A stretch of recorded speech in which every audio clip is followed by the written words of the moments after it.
Boa noite, pessoal. Podemos se sentar, vamos ficar à vontade aí. Para começar, nós vamos abrir a Bíblia lá em Gênesis. Nós vamos no primeiro livro da Bíblia, capítulo 1.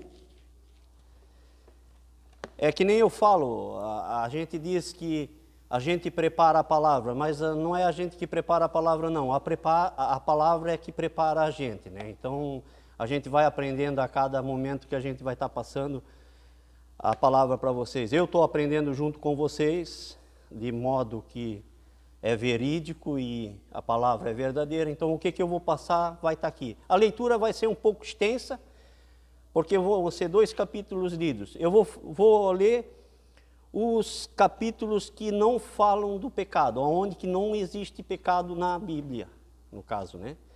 Dali para diante vai existir, mas esses 2 primeiros não existe o pecado na Bíblia ainda, né? Então, nós vamos começar lá em Gênesis, capítulo 1, que diz no cabeçalho: a criação dos céus e da terra, e tudo o que neles há. No princípio, Deus criou os céus e a terra. A terra, porém, estava sem forma e vazia. Havia trevas sobre a face do abismo. E o Espírito de Deus pairava por sobre as águas. Disse Deus: haja luz, e houve luz. E viu Deus que a luz era boa, e fez separação entre a luz e as trevas. Chamou Deus a luz de dia e as trevas noite. Houve tarde e manhã, o primeiro dia. Ali eu já queria só lembrar, se vocês notar que quando se fala, houve tarde e depois manhã. Nunca manhã e tarde, tá? Já vou enfatizar que ele sempre falava tarde e amanhã, porque depois eu vou falar alguma coisinha sobre o descanso, né? Que no 7º dia ele descansou também, né? Houve tarde e depois manhã, né? Fez, pois, Deus o firmamento e a separação entre as águas debaixo do firmamento, e as águas sobre o firmamento, e assim se fez. E chamou Deus ao firmamento céus, havendo tarde e manhã, o segundo dia. Disse também Deus: ajunte-se as águas debaixo dos céus, num só lugar, e apareça a porção seca, e assim se fez. A porção seca Deus chamou terra, e o ajuntamento das águas mares, e viu Deus isso era bom. E disse: produza a terra relva, ervas que deem semente, e árvores frutíferas que deem fruto segundo a sua espécie, cuja semente esteja nele sobre a terra. E assim se fez. A terra, pois, produziu relva, ervas que davam semente segundo a sua espécie, e árvores que davam frutos, cujos sementes estavam nele, conforme a sua espécie. E viu Deus isso era bom. Houve tarde e manhã, o terceiro dia. Disse também Deus: haja luzeiros nos firmamentos dos céus, para fazerem separação entre dias e noite, e sejam eles para sinais, para estações, para dias e anos. Luzeiros, quando ele diz luzeiros, veio daí depois a lua, as estrelas, e, né, etc., né? Fez Deus os 2 grandes luzeiros, o maior para governar o dia, e o menor para governar a noite. E fez também as estrelas. E os colocou no firmamento dos céus para iluminar a terra, para governar o dia e a noite, e fazerem separação entre a luz e as trevas. E viu Deus isso era bom. Houve tarde e manhã, o 4º dia. Disse também Deus: porvém-se as águas e enxames de seres viventes, e voem as aves sobre a terra, sobre o firmamento dos céus. Criou, pois, Deus os grandes animais marinhos e todos os seres viventes que rastejam, os quais povoavam as águas segundo as suas espécies, e todas as aves segundo as suas espécies. E viu Deus isso era bom. E Deus abençoou, dizendo: sede fecundos, multiplicai-vos, e enchei as águas dos mares, e na terra se multipliquem as aves. Houve tarde e manhã, o 5º dia. Disse também Deus: produza a terra seres viventes, conforme sua espécie, animais domésticos, répteis e animais selváticos, que é selvagens, né? segundo as suas espécies. E assim se fez. E fez os animais selváticos, segundo as suas espécies, e animais domésticos, conforme a sua espécie. E todos os répteis da terra, conforme a sua espécie. E viu Deus isso, era bom. Também disse Deus, façamos o homem a nossa imagem, conforme a nossa semelhança. Deus já estava conversando com uma pessoa, né, que Jesus Cristo. Tenha ele domínio sobre os peixes do mar, sobre as aves dos céus, sobre os animais domésticos, sobre toda a terra, e sobre todos os répteis que rastejam pela terra. Criou Deus, pois, o homem, a sua imagem, a imagem de Deus o criou, o homem e a mulher os criou. E mulher os criou, né? E Deus abençoou e lhe disse, sede fecundos, multiplicai-vos, enchei a terra e sujeitai a dominai sobre os peixes do mar, sobre as aves dos céus e sobre todos os animais que rastejam pela terra. E disse Deus ainda, eis que vos tenho dado todas as ervas que dão semente e se acham nas superfícies de toda a terra. E todas as árvores em que há fruto que dêem semente, isso vos será para mantimento. E todos os animais da terra, e a todas as aves do céu, e a todos os répteis da terra, em que há fôlego de vida, toda a erva verde, lhe será para mantimento. E assim se fez. Viu Deus tudo quanto fizera, e eis que era muito bom. Houve tarde e manhã o sexto dia.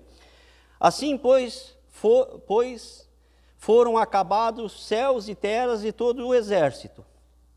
O exército, no caso de animais, aves, peixes e etc. E havendo Deus terminado no dia sétimo a sua obra que fizera, descansou nesse dia de toda a sua obra que tinha feito. E abençoou Deus o sétimo dia e o santificou, porque nele descansou de toda a obra que como o Criador fizera. Né? Ali nessa parte onde que Deus abençoou o sétimo dia de descanso, né? Como descanso, ele não diz nem o tempo que descansou. Muitos às vezes tiram o dia todo para descansar, né?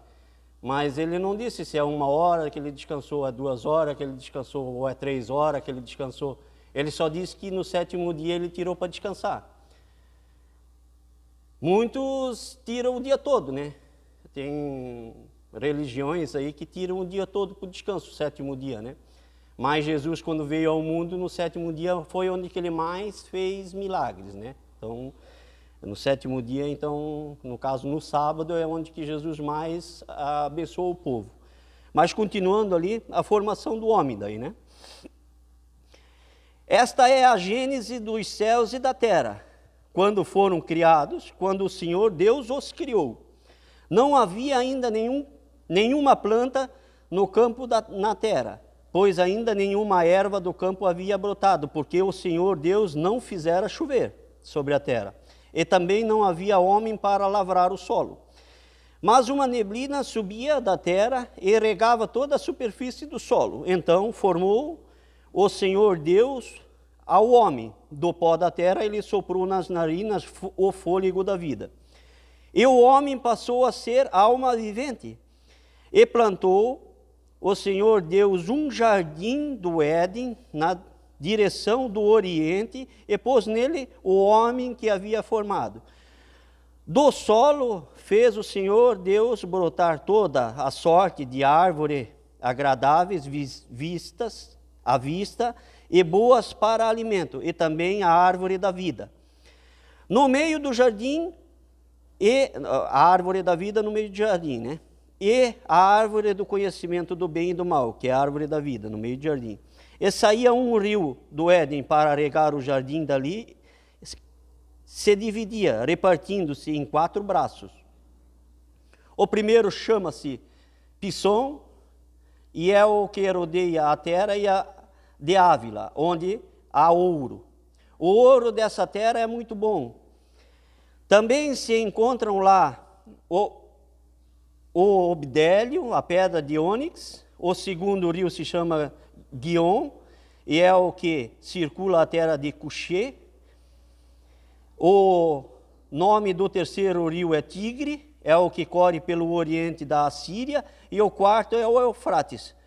Tomou, pois, o Senhor Deus ao homem e colocou-o no jardim do Éden, para o cultivar e guardar. E o Senhor Deus lhe deu estas ordens: de toda a árvore do jardim comerás livremente, de todas as árvores do jardim comerás livremente, mas da árvore do conhecimento do bem e do mal não comerás, porque no dia que dela comeres, certamente morrerás. Deus falando, né? Disse mais o Senhor Deus: não é bom que o homem esteja só. Far-lhe-ei uma auxiliadora, que lhe seja idônea. Formado da terra todos os animais do campo e todas as aves dos céus, trouxe ao homem para ver como estes lhe chamaria, e o nome que o homem desse a todos os seres viventes, e seria o nome deles. Então Adão dava o nome aos animais, né?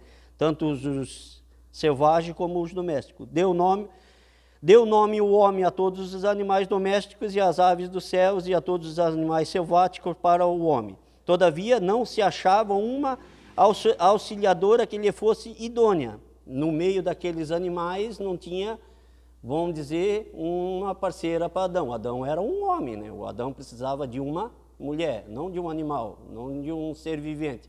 Então ele precisava de uma mulher. Né, que nem a gente vê atrocidades hoje em dia acontecendo de gente fazendo cada coisa aí que Deus não duvida, né, porque Deus permite, né, então ele não duvida, mas eu nem vou falar, né. Aí aonde que eu parei? Idônea, né. Então o Senhor Deus fez cair pesado sono sobre o homem, que era Adão, né.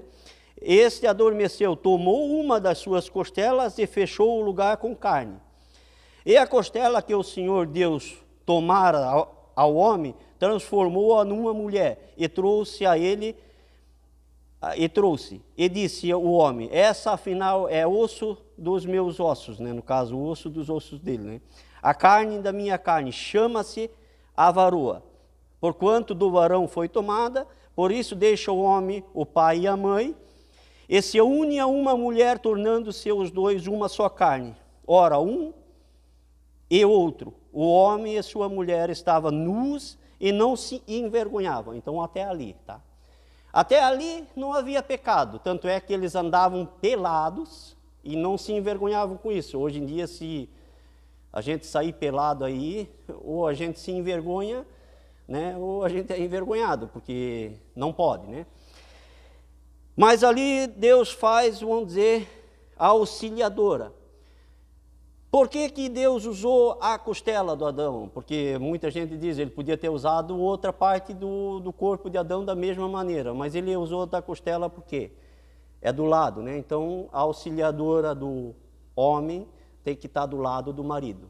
Ela não pode estar por cima, ela não pode estar por baixo. Então, o homem não pode pisar na mulher e não pode se deixar mandar pela mulher. Mas está certo que tem homens que às vezes precisam de um empurrãozinho feminino, porque não consegue às vezes lidar com as finanças, não consegue lidar com uma coisa, e a mulher consegue fazer 10 coisas ao mesmo tempo, né? Ela cozinha, vamos dizer, ela, mexendo na louça, ela consegue fazer tudo de uma vez só.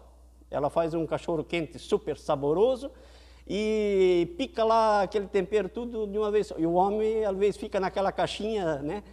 Só faz uma coisinha e aquela coisinha ainda demora a sair, né? O homem, não falando mal de nós, né? Mas vamos lá, o homem. Então Deus fez a auxiliadora para Adão. Assim como nesses 2 capítulos não tinham pecado, né? Não tinha pecado, até ali não tinha pecado. Porque ali eles tinham, vamos dizer, obediência ao nosso Senhor Deus. Eles eram obedientes a eles. A hora que eles partiram para a desobediência é que começou o pecado. Daí teve a queda do homem, né? Daí essa não vai ser uma questão que nós vamos estar levantando, mas é uma questão a ser enfatizada. Daí começou a queda do homem, né? Porque desobedeceram. A desobediência que levou o pecado. o pecado deles ter mexido na árvore da vida. No caso, a Eva foi influenciada pela... Ali eles falam cobra, que podia ser qualquer animal, né? Mas eles falam a cobra, né? Então a gente vai falar da cobra também, da serpente, né? Influenciou a Eva de comer o fruto, e a Eva foi e ofereceu esse fruto para Adão, e daí houve a queda do homem. Então começou no capítulo 3 de Gênesis e vai até terminar o Antigo Testamento, Malaquias, só que daí continua mais um pouco, porque quando Jesus nasce, ele tem que passar por tudo o que era antigo, né? Que era o Velho Testamento, que era da lei, ele tinha que passar por todo o processo da lei, nosso Senhor Jesus Cristo. Então, onde que nosso Senhor Jesus Cristo, ele foi circuncidado, ele fez tudo o que era para fazer, e quando ele morreu, ele ficou nosso testador. Então, nós, como herança, recebemos o Espírito Santo de Jesus Cristo. Depois da morte de Jesus Cristo, é onde que nós começamos a viver, vamos dizer, o evangelho puro e pleno de nosso Senhor Jesus, que vai ser Paulo, né?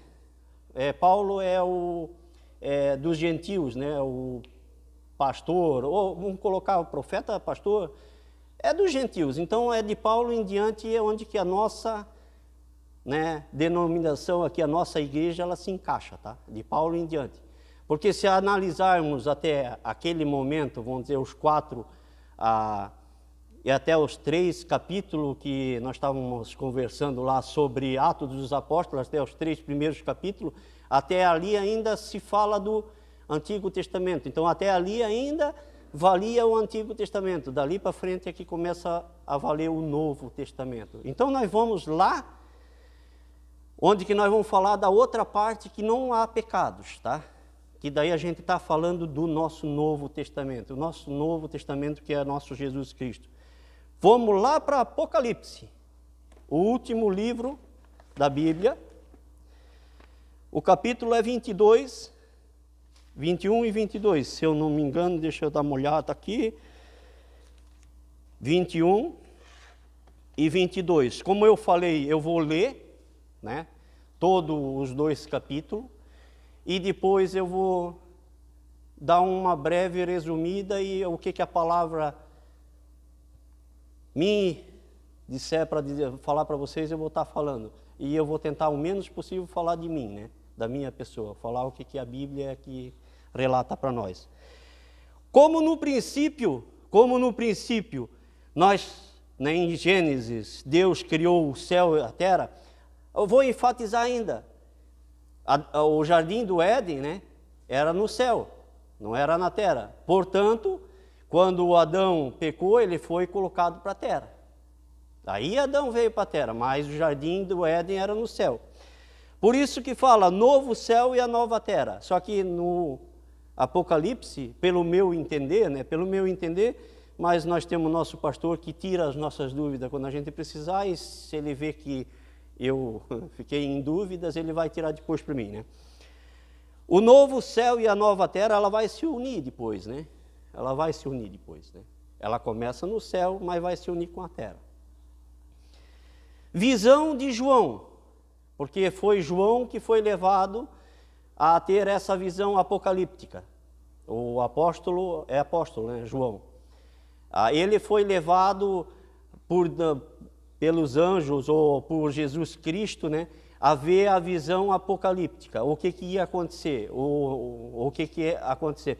Vão dizer sobre todos esses pecadores que desde do 3 de Adão, da queda de Adão, até no 3 de Atos ali, né? Vamos dizer, o 3º capítulo de Atos, que eram os pecadores, né? O pecado, né? Então vamos lá. O novo céu e a nova terra. Aí João falando, tá? João, vi novo céu e nova terra, pois o primeiro céu e a primeira terra passaram, e o mar já não existe. Ele falando do primeiro, né? Vi também a cidade santa, a nova Jerusalém, que descia do céu para parte de Deus, ataviada como noiva adornada para o seu esposo. Então ouvi grande voz vinda do trono, dizendo: Eis o tabernáculo de Deus com os homens. Deus habitará com eles. Eles serão povo de Deus, e Deus mesmo estará com eles. Ele lhes enxugará dos olhos todas as lágrimas, toda lágrima, e a morte já não existirá.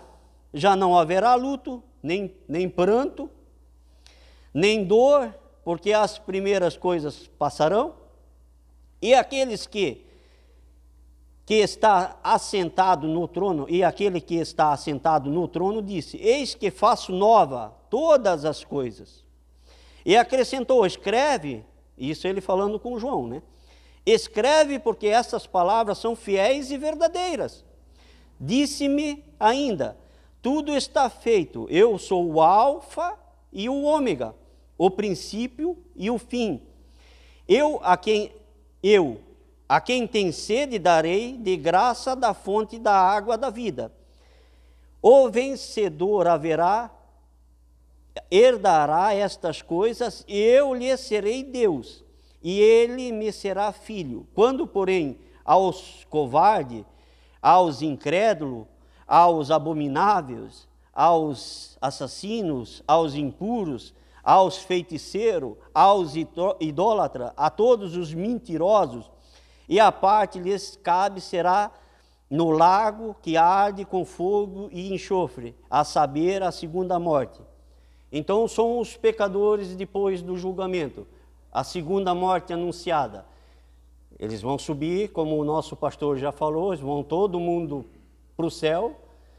Lá eles vão ser julgados, os que são de Deus vão continuar no céu, e os que não, está ali onde que eles vão, Que são essa parte toda que vai ser largada no fogo que arde como fogo e enxofre, Lago, Daí fala: a nova Jerusalém. Então veio um dos 7 anjos que tem as 7 taças cheias dos últimos 7 flagelos, e falou comigo dizendo: Vem, mostra-te-ei a noiva, a esposa do Cordeiro.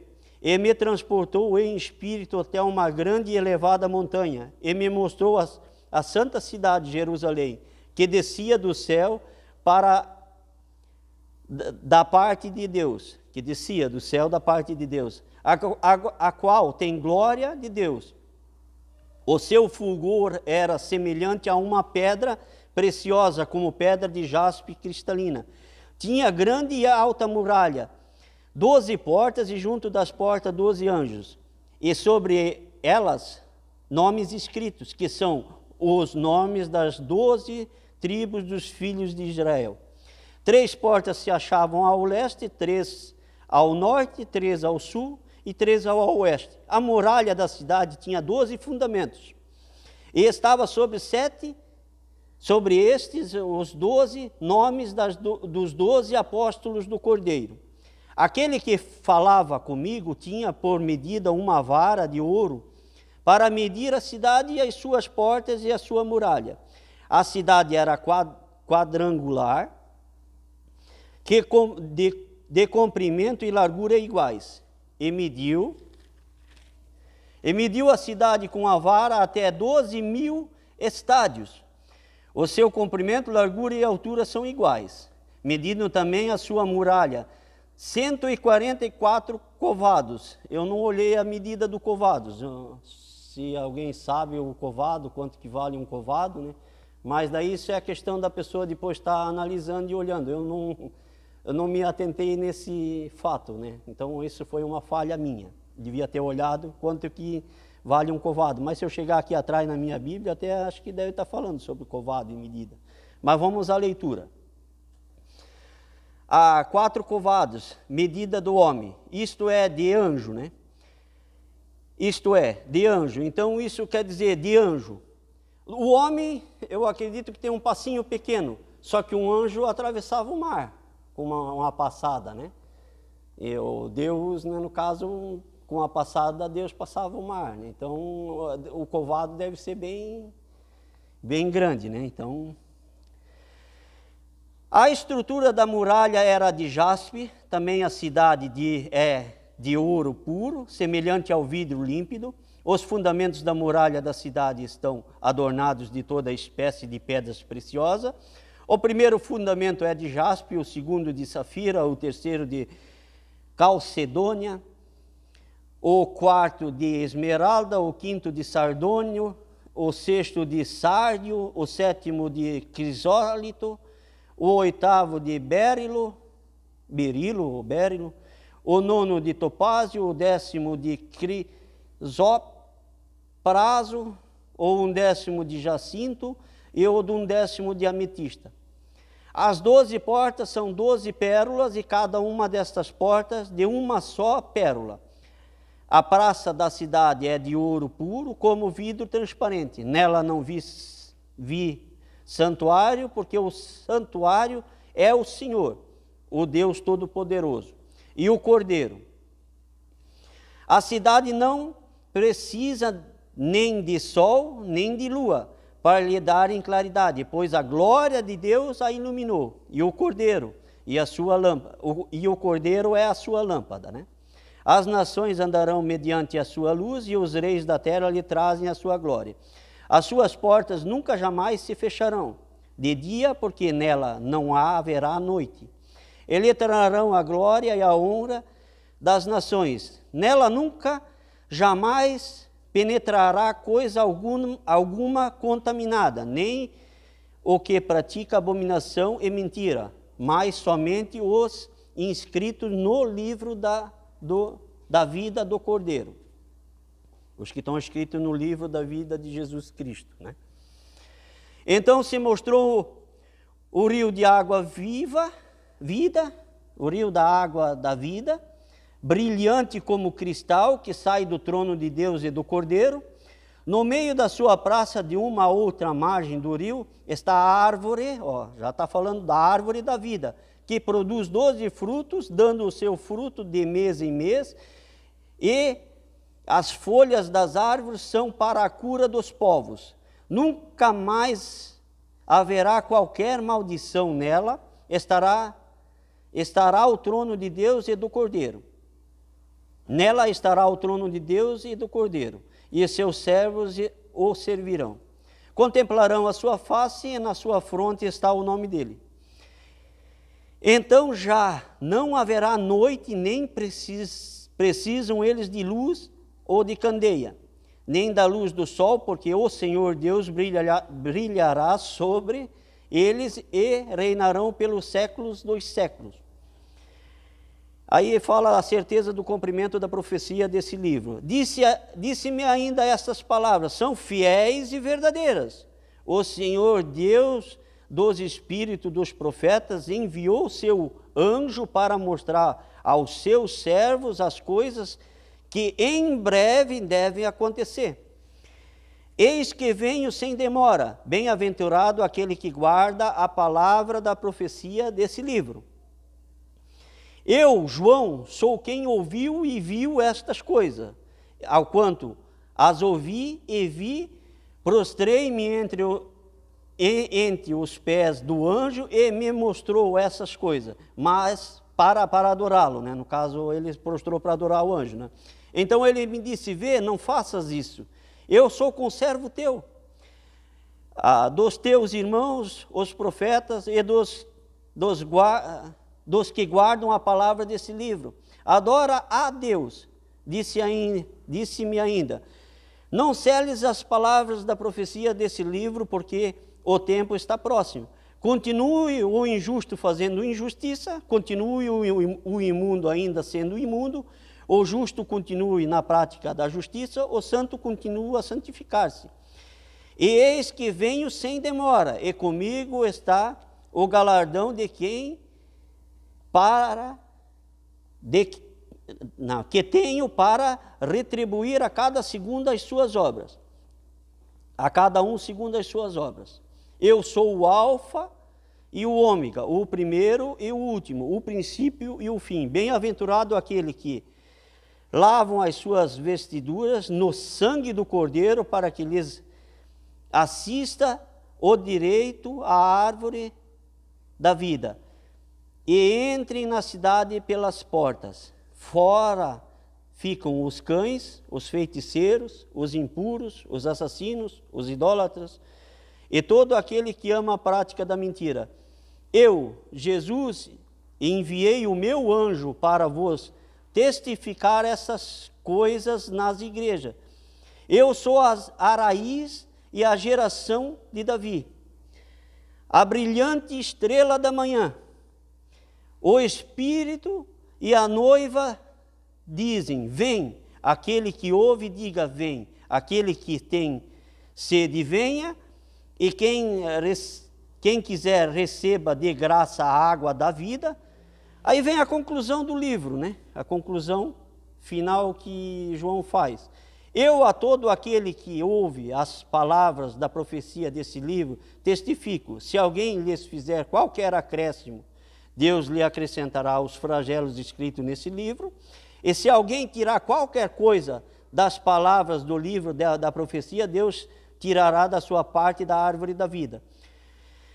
Da cidade santa e das coisas que acham escritas nesse livro, aquele que dá testemunho destas coisas diz, certamente vem sem demora. Amém, vem o Senhor Jesus.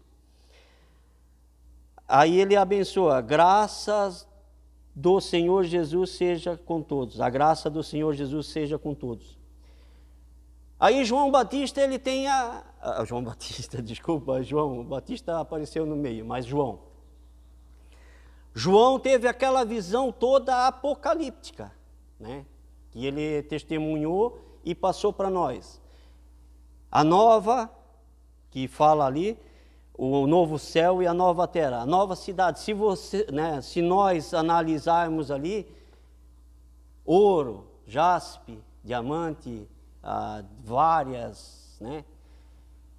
Só que a riqueza maior no caminho que a gente tem, vamos dizer, desde a queda de Adão até a gente chegar nessa terra prometida, que é onde que a gente quer chegar, né? Que é a nossa salvação. A gente vai ter que deixar o velho homem e as velhas coisas de lado, as velhas práticas ou as abominações, porque ele diz o que não vai entrar. Então ele já deixa bem claro os que não vão entrar. E ele fala que a gente tem que entrar pela porta. Ele é o Cordeiro, a gente tem que se lavar no sangue do Cordeiro. Então, quando ele diz que a gente não deve deixar nada passar ou tirar ou acrescentar do livro da profecia, ele está falando do Novo Testamento, da parte do nosso Senhor Jesus Cristo. Não o velho, o novo, ele está falando do novo, porque o velho vai ficar de fora. O que praticava, vamos dizer, a lei, vai ficar de fora, porque os que praticam a lei hoje em dia estão na feitiçaria, estão pecando, estão na idolatria, estão achando que fazer campanha é vantajoso, estão achando que mentir é vantajoso, estão achando que se prostituir é vantajoso, estão achando que beber é vantajoso, estão achando vantagem nas coisas do mundo, esquecendo que a salvação vai vir por Jesus Cristo, e somente por Jesus Cristo. Temos chorado por muitos. Minha mãe faleceu, chorei pela minha mãe. Tivemos obreiros que faleceu, Dona Lucy teve cunhado que faleceu, muita gente teve parentes que faleceram, choramos por eles. Mas quem é que hoje em dia está chorando por Jesus Cristo, que foi o único que deu a vida por nós? Eu não vou dizer dar a luz, né? Que quando nós nascemos, nós ganhamos a luz vinda de Deus Pai pela nossa mãe. Mas Jesus deu a vida por nós. Então, a gente tem que se lavar no sangue do Cordeiro para alcançar essa parte sem pecado, que diz que é a nova terra, né? No caso, o novo céu e a nova terra, que vão se unir os dois. E Deus e Jesus vão estar habitando com nós. Tanto é que ele fala ali, quando João se prostra para o anjo diz que são iguais, que nós só devemos se prostrar por Deus. Ele é um conservo nosso como igual. Ele não é um anjo, ele é um conservo. Então, ele é igual a nós, como nós vamos ser, se nós conseguirmos a nossa salvação. Vai ser fácil? Não vai ser fácil. Vai ter dias difíceis? Vai ter dia difícil. Já está tendo dias difíceis? Vão ficar piores. Vão ficar piores. Não espera, vão dizer, a amenização das coisas que vão vir. Não espera. Vão só vir coisas piores. Porque mídia hoje em dia, tá certo, a gente tem que se privar um pouco porque tem tanta coisa ruim que vem na mídia, mas a gente pode ver a palhaçada que essa mídia oferece, né? O que é bom eles não mostram e o que é ruim eles querem mostrar de qualquer jeito, fazer a vontade da carne. Gente, o que eu, no caso, tinha para passar é isso, o que Deus pediu para mim transmitir foram essas as passagens. Como eu disse no princípio ali, que não é nós que preparamos a palavra, é a palavra que prepara a gente. Então, está aqui. O livro das profecias. Aqui estão as profecias. Essas são as profecias. Não é alguém chegar para ti e dizer, ó, Deus mandou falar para aquele senhor lá que eu não conheço, né? Acho que hoje é a primeira vez que o senhor está aqui. Segunda vez? Segunda vez, glória a Deus Pai. Que o senhor vai ficar rico, vai ganhar na Mega Sena. Não é assim. Mas, olha, seria bom, né? Garanto que ia vir uma fatia boa para ajudar a igreja. Mas é assim, não é? Então a gente sabe que vai ser difícil. A gente sabe que a prova é grande e o deserto vai ser árduo para cada um. Era isso que eu tinha para falar para vocês. Que Deus abençoe. Vamos aplaudir o nosso Senhor Jesus porque Ele merece.